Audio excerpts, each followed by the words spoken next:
तीन चोर बहुत दिनों की बात है। किसी शहर में रमन, घीसा और राका तीन चोर रहते थे। तीनों को थोड़ा थोड़ा विद्या का ज्ञान था। तीनों चोरों को विद्या का ज्ञान प्राप्त होने के कारण बहुत घमंड था।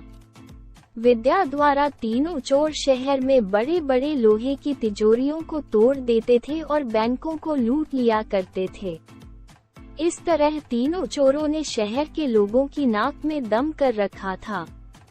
एक बार तीनों चोरों ने एक बड़े बैंक में डकैती करके सारा माल उड़ा दिया।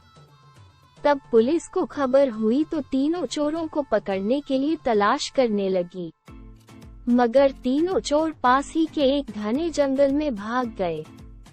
तीनों चोरों ने देखा कि जंगल में बहुत सी हड्डियां बिखरी पड़ी हैं।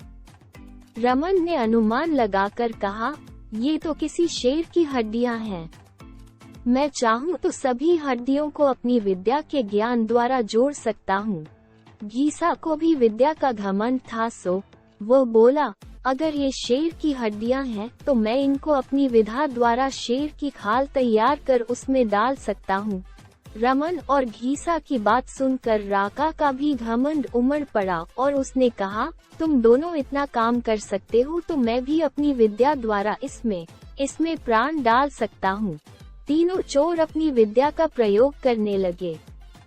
कुछ देर बाद रमन ने सारी हड्डियों को जोड़ दिया और घीसा ने शेर की हुबहू जान डाल दी।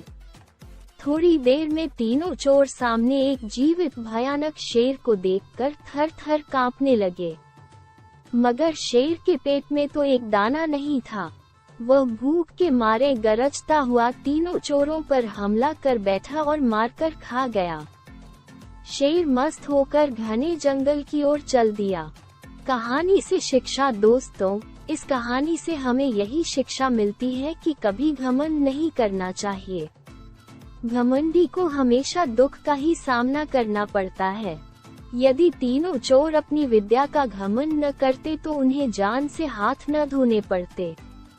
हमें अपनी विद्या का प्रयोग सोच समझकर करना चाहिए।